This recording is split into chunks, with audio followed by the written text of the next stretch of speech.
noite a todos, sejam todos bem-vindos a essa casa de amor, essa casa de acolhimento. Pedimos a espiritualidade maior, nosso Mestre Jesus, a todos os nossos irmãos que nos orientam, que nossa noite seja agradável, que as palavras aqui proferidas sejam as melhores possíveis, agradecendo a oportunidade desse trabalho e principalmente a permissão desse trabalho. Que assim seja e assim será, graças a Deus.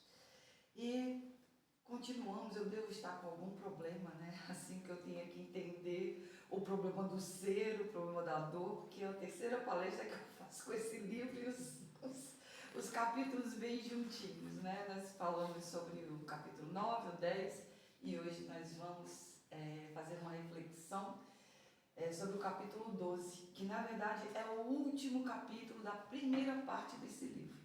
Com esse capítulo nós encerramos o problema do ser, né? O livro é o problema do ser, do destino da dor, de Leon Denis, e o último capítulo dessa primeira parte nós vamos falar hoje. Importante a gente também salientar que esse livro é um livro de estudo, é um livro onde a leitura ela tem bastante detalhes e é digno de que você realmente passe muito tempo com ele ali, remoendo e lendo. Então, obviamente que estamos longe de querer, em 30 minutos, fazer uma explanação, uma palestra sobre isso aqui. Não, nós fazer uma reflexão, uma pequena reflexão sobre alguns pontos importantes para que todos nós, ao sairmos daqui ou depois, uma sugestão que fica, pegar o livro e ler. Esse livro ele é muito interessante, né? Então, ele é dividido pelo entendimento de Leon Denis. Um homem, ele tem 3 grandes questões a serem resolvidas, né? Os problemas de ordem sentimental, emocional, de pensamento, quem sou eu, para onde eu vou, o que eu estou fazendo aqui. A questão também do destino, para onde é que eu vou depois daqui, o que eu vou fazer no decorrer da minha existência, e também a dor. Como é que a dor ela está presente na nossa vida e para que ela serve? Qual é o objetivo da dor? Então ele dividiu esse livro nessas 3 partes. Então, no capítulo 11, anterior a esse que nós falaremos hoje, além da vida, ele termina o capítulo dizendo a seguinte coisa: aquilo que a gente crê é de suma importância, mas mais importante ainda é o que a gente faz com isso que a gente crê. O mais importante ainda é como a gente vive a nossa vida, porque é como nós vivemos a nossa vida que vai dizer como nós viveremos posteriormente. Então isso é uma coisa muito importante para que a gente reflita todos os dias como eu estou vivendo a minha vida, o que eu estou fazendo dessa minha existência, eu estou aproveitando a minha existência. E no Livro dos Espíritos, notei aqui que eu não sei as questões de cor, questão 785, o Kardec pergunta à espiritualidade, né? Qual é o maior obstáculo para a nossa evolução? Qual o maior obstáculo para que a gente não consiga aquilo que a gente veio buscar aqui? E os espíritos são muito claros em dizer o orgulho e o egoísmo. Então, se a espiritualidade nos diz que o orgulho e o egoísmo são as nossas maiores dificuldades de progredir, obviamente que o nosso objetivo principal aqui nessa existência é exatamente amenizar o máximo possível esse orgulho e esse egoísmo. Então, o capítulo 12 fala-nos das missões, a vida superior. Para começo de história, a gente precisa desmistificar a questão do conceito de missões. Quando a gente fala de missão, a gente fica, nossa, eu tenho a missão, eu sou um missionário. Só que a gente tem que entender que a missão, o missionário, é o cabra que trabalha. Missão é trabalho. São coisas que você tem que fazer, varrer, limpar, isso é missão. E a gente muitas vezes, né, se questiona: qual a minha missão nesse mundo? O que eu vim fazer aqui? Você veio trabalhar aqui aonde for a melhor situação para que você consiga viver melhor. Então, como ele terminou o capítulo anterior dizendo que o que importa é como você vive, então a sua missão é aquilo que você tem que fazer para viver melhor, para construir a sua existência, levando em consideração que o maior e principal objetivo é o apaziguamento do orgulho e do egoísmo. Então, a gente tem que olhar esse termo missão como trabalho mesmo. Trabalho, colocar a mão na massa e deixar de romantizar missionário, oh meu Deus, eu vou viver não sei aonde. Não, não é nada disso, é trabalho. E qualquer trabalho, gente, qualquer que seja ele, o menor que você encontre, ele é digno. É como se nós tivéssemos um grande quebra-cabeça e a gente tem várias pecinhas, vamos supor, minha filha gosta muito de quebra-cabeça, e tem uns que são de 2.000, 2.500 peças. Quanto mais peça tem um quebra-cabeça, menor é a pecinha. E às vezes falta uma que está uma coisinha diferente, não sei o quê, mas se aquela pecinha não estiver ali, você não vai montar seu quebra-cabeça. Então, esses somos nós, as pecinhas, somos todos para montar um grande quebra-cabeça, e somos todos importantes, dentro do nosso entendimento, dentro do que a gente entende para fazer, né? Então, o que ele diz? Todo espírito que deseja progredir, trabalhando na obra de solidariedade universal, recebe dos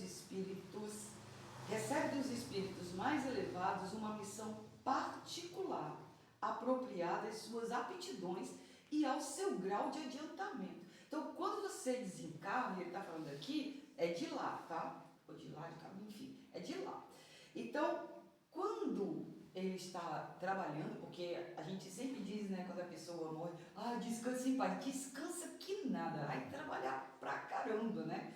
Então, vai depender do seu estágio evolutivo, a missão que você terá para aquele local. Então, se você tem, vamos supor, aqui na Terra você, os mensageiros de André Luiz, né? André Luiz era médico e tudo mais, sofreu que Ave Maria, né? Naquele umbral, aquela coisa.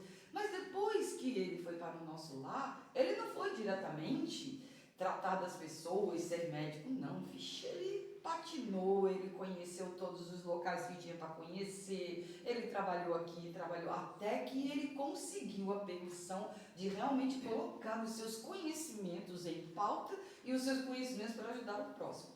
Mas cada um, ao chegar lá, dependendo do seu grau evolutivo, de como, e mais uma vez, né, como você viveu aqui, o que você fez aqui de bom, para que você seja designado para tarefas. Então, toda missão é importante, todo trabalho é importante. Aquele que recebe o irmão quando chega, aquele que cuida do irmão quando está adoentado, aquele que ensina o irmão nas escolas do nosso lar, enfim, qualquer missão é de suma importância.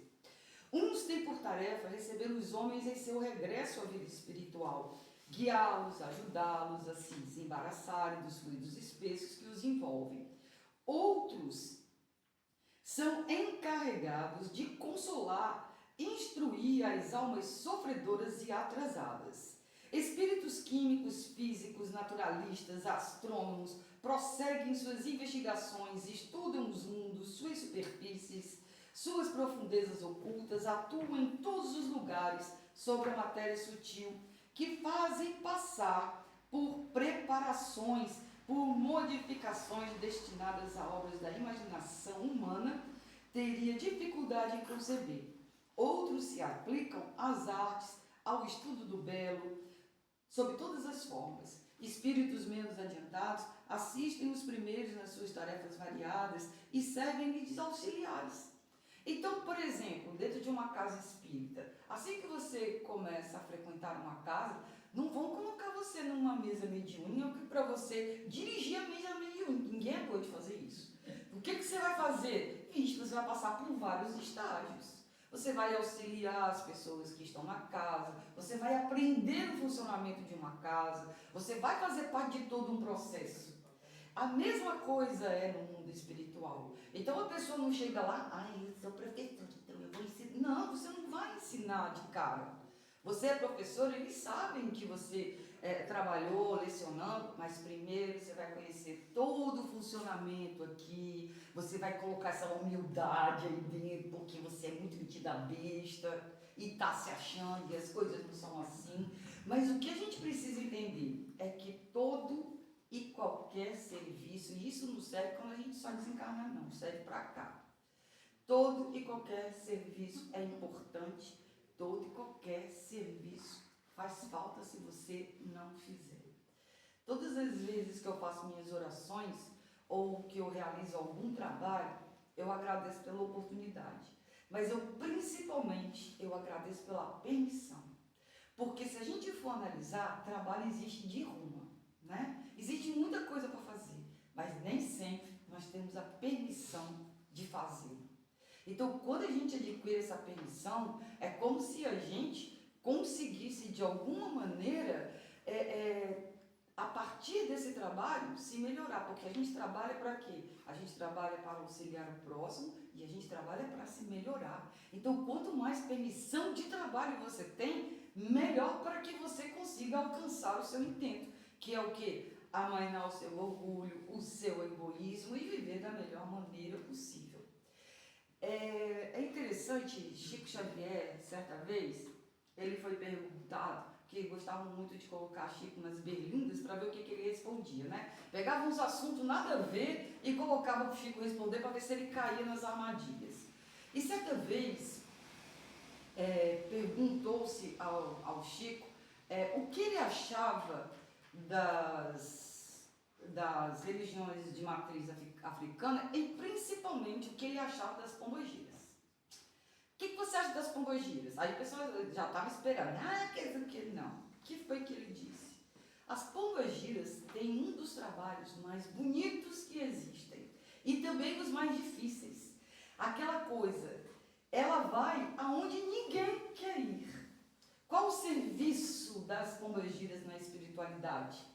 Resgatar quando a mãe desencarna e tem um filho que cometeu o suicídio e que vai para o Vale dos Suicidas. A mãe, quando chega lá, o que quer? Cadê meu filho? Só que ele está num local de difícil acesso. Sabe quem é que acessa esses locais? A pombogira. É ela que vai buscar o seu ente, ela que vai buscar o seu filho, se assim você tiver permissão, claro, para vê-lo. Porque não são todas as pessoas que conseguem chegar naquele local. Então, todo mundo tem uma função. Todo mundo tem um trabalho a realizar. Seja ele quem for. E nós estamos bem longe de pensar e de ser imprudente em julgar quem quer que seja. A gente precisa entender que se hoje, estávamos conversando ainda há pouco, né? Se hoje o seu Ayrton estuda o livro 5 e a gente está iniciando, estudando o livro 3, não é demérito meu, nem é mérito demasiado dele. Cada um tem o seu tempo de aprendizado. E as missões, elas são dadas àquela pessoa conforme a capacidade que ela tem. A gente precisa compreender isso para não colocar os carros adiante dos bois, né? Se a gente coloca os carros adiante dos bois e a gente se acha muito, porque tem muita gente que ao entrar numa casa espírita, nossa, eu sou espírita há trocentos anos, antes de eu nascer eu já era espírita, eu já li todos os livros de Allan Kardec, eu já li todos não sei o quê, você quer que eu faça curso tudo de novo? Sim, meu filho, porque é necessário estudar sempre. Não é necessário, obviamente, você estudar para varrer um chão, e isso faz uma grande diferença, principalmente aonde a gente está aí lá no mundo espiritual. O pessoal também vai chão, limpa, lava, faz tudo. Obviamente que é diferente, né? Mas de qualquer jeito, tudo isso acontece. Não precisa estudar, mas a partir do momento que você começa a se dedicar, a partir do momento que você começa a entrar nessa seara, aí o estudo ele vai se fazer necessário. Por quê? Por conta da evolução. Porque aí sim, para você trabalhar numa mesa mediúnica, você tem que estudar bastante. Então, se a sua intenção é conhecer a doutrina, se a sua intenção é conhecer e trabalhar cada vez mais, ser um instrumento cada vez mais útil, é necessário o estudo sim. E a gente precisa entender que independente da quantidade de anos que você se considere espírita, você nunca saberá o bastante. Cada vez mais, quanto mais a gente estuda, quanto mais a gente sabe que não sabe de absolutamente nada. Eu, pelo menos, todas as vezes que eu estudo, valha-me Deus, eu nem me lembrava disso, eu nem sabia disso. Olha, eu vou mudar minha visão, vou pensar como isso aqui pode modificar, porque é para isso que serve estudo, né? E quando a gente, na época que a gente era adolescente, eu, por exemplo, eu li o Pequeno Príncipe umas 20 vezes. Todas as vezes que eu li o Pequeno Príncipe, eu tinha uma interpretação diferente daquele livro. E assim são os livros da doutrina, né? Bela dentre todas é a missão do Espírito de luz. Descem dos espaços celestes para trazer às humanidades os tesouros da ciência, da sua sabedoria, do seu amor. E aí você veja, os cabas já estão lá, tá tudo arrumadinho, já fizeram tudo que tinha para fazer, mas assim, não, eu vou lá, vou ajudar o povo lá na terra, e vem.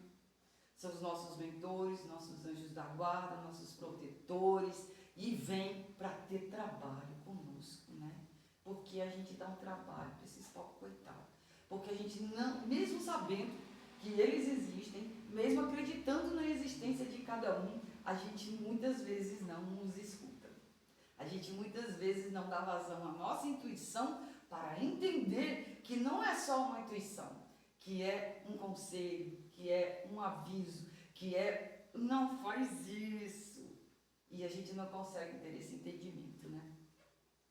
A sua tarefa é um sacrifício constante, porque o contato dos mundos materiais é penoso para eles, mas afrontam todos os sofrimentos por dedicação aos seus protegidos para os assistirem nas suas provações e infiltrarem em seus corações grandes e generosas intuições. É justo atribuir-lhes os lampejos de inspiração que iluminam o pensamento, as expansões da alma, a força moral que nos sustenta nas dificuldades da vida. Se soubéssemos a quantos constrangimentos se impõem estes nobres espíritos para chegarem até nós, corresponderíamos melhor às suas solicitações e empregaríamos esforços enérgicos para nos desapegarmos de tudo que é vil e impuro, unindo-nos a eles na comunhão divina. Então eles passam por todo tipo de situação para que eles possam estar junto com a gente, para que eles possam nos ajudar, e mesmo assim, imperfeito que somos, ainda cheio de defeitos, com qualidades ainda a superar, a gente não dá ouvido e é como se eles não existissem. Então imagina o trabalho que esses caras têm de sair lá do canto deles, né, de estar lá de boa. Não, eu vou cuidar da Cláudia, isso aqui. E a Cláudia só faz caquinha. Então quer dizer, a situação que ele passa, a situação de dizer assim, eu acredito, né, que eles devem dizer, puxa vida, não estou conseguindo o meu intento. Eu não estou conseguindo fazer com que a Cláudia entenda que não é esse o caminho, que ela tem que percorrer outro caminho. Então, se nós temos entendimento, por que a gente não muda? E quando eu falo isso, eu não estou me isentando de absolutamente nada. Eu estou me colocando no mesmo processo. Eu estou num processo de aprendizado, assim como todos nós aqui, onde todos os dias eu questiono uma atitude minha. Onde todos os dias eu questiono se aquilo que eu fiz, se era realmente para eu ter feito, ou se eu pisei na bola. Ou se eu posso fazer diferente, como eu posso fazer diferente e quando eu farei diferente. Porque vai depender, somos seres únicos, né? Nós somos únicos, ninguém aqui é igual. E cada um vai ter uma maneira de ver, vai ter uma maneira de agir e uma maneira de mudar. O que importa é que nós entendamos hoje que o melhor caminho para que alcancemos realmente lidar com as mazelas do orgulho e do egoísmo é a caridade. É o pilar do espiritismo, né? Fora da caridade não há salvação. E quando a gente fala de caridade, a gente fala em pegar a roupa que não usa mais dentro do guarda-roupa para doar, ir no mercado e comprar uma cesta básica já pronta para não ter trabalho. Quando para a gente compra o café o melhor, o macarrão é o melhor, mas a gente não se preocupa com quem a gente dá. É caridade e é caridade. Mas aí é que está o nosso grau de caridade. O nosso melhor grau de caridade é aquele que eu tiro a minha melhor roupa, eu adoro essa roupa, eu vou doar essa roupa. essa roupa já me fez feliz, agora vai fazer feliz o fulano. O meu café, que eu gosto, é o café pilão, então eu vou doar o café pilão, porque essa pessoa vai ficar feliz de tomar pilão, porque eu também fico feliz ao acordar de manhã e ter esse café para tomar. Esse é o nosso grau de caridade que a gente pode e a gente almeja alcançar. Eu já alcancei de jeito nenhum, acredito que a maioria não tem alcançado ainda, mas esse é o nosso propósito. E é assim que a gente vai lidar com os nossos defeitos, com o nosso orgulho e com o nosso egoísmo. E é um processo diário. Da outra vez que a gente conversou sobre esse livro, acredito que capítulo 9, a gente falou da importância de valorizar cada pequeno momento que a gente tenha, cada pequeno momento, cada pequena situação, para agradecer que, puxa vida, eu estou aqui de pé, eu não estou deitada numa cama de hospital, eu não gosto de fazer isso, mas se eu não estivesse fazendo isso, poderia estar numa cama de hospital, não estaria fazendo o que eu estou fazendo agora, estaria dependendo de outras pessoas, eu agora posso, eu tenho comida dentro de casa, imagina se eu não tivesse, porque não é algo fácil e nem é algo que não seja da nossa cultura a reclamação. A gente reclama demais de tudo, né? A gente reclama demais. E aí vamos lá para o capítulo 11. Como a gente vive? É o que a gente vai levar. Então, a nossa vida, depois dessa daqui, quando a gente retornar para a nossa casa, além da gente olhar toda, vamos passar uma vergonha danística, de olhar tudo que a gente fez, daquele telão imenso que você diz, nossa, desliga isso, pelo amor de Deus, mas eles não vão desligar, mas não porque são ruins, mas para que você entenda aonde você falhou para não falhar. Então a gente precisa disso. Depois disso tudo, aí cada um vai fazer o seu serviço, cada um vai ter a sua missão. E vamos tirar da cabeça essa história de missionário, de missão, que é coisa importante. Não. Tudo que é missão é trabalho. E todo trabalho é digno. E por menor que você ache que ele seja, ele faz falta onde você estiver. Seja no seu trabalho cotidiano, seja numa casa espírita, seja em qualquer lugar. E que a caridade, que a benevolência, que ela seja uma prática cotidiana nossa, que seja uma prática onde a gente acorde pensando em fazer a caridade, durma pensando assim, puxa vida, hoje eu fiz todas as caridades possíveis que eu podia. Então, quando a gente tiver todos esses pensamentos bem direitinhos nas nossas caixinhas, né, no nosso cérebro, todas arrumadinhas, a gente está no caminho bom. Então, que fique essa reflexão. Obviamente que aqui tem muita coisa a mais para a gente ver, mas não é possível, porque não é o objetivo, como a gente conversou, né? A gente não vai de forma alguma esmiuçar tudo isso aqui, é apenas para que a gente dê uma ideia no que tem no capítulo e que a gente estude e se aprofunde. Então vamos fazer uma oração, agradecendo a Deus, agradecendo a Jesus, aos mentores dessa casa, aos nossos mentores, aos nossos anjos da guarda que estão sempre conosco, que nos ajudam, que nos auxiliam, que puxam nossa orelha e que a gente consiga, a partir dos nossos melhores entendimentos, fazer com que essa presença, a presença desses anjos da guarda, desses mentores, se torne efetiva na nossa vida, para que a gente consiga, de uma maneira mais tranquila, sem tanto sofrimento, resolver tudo que a gente tem para resolver nessa existência, em nossa caminhada. Que assim seja, que assim será. Obrigada, Jesus, pela oportunidade de trabalho e pela benção de trabalho.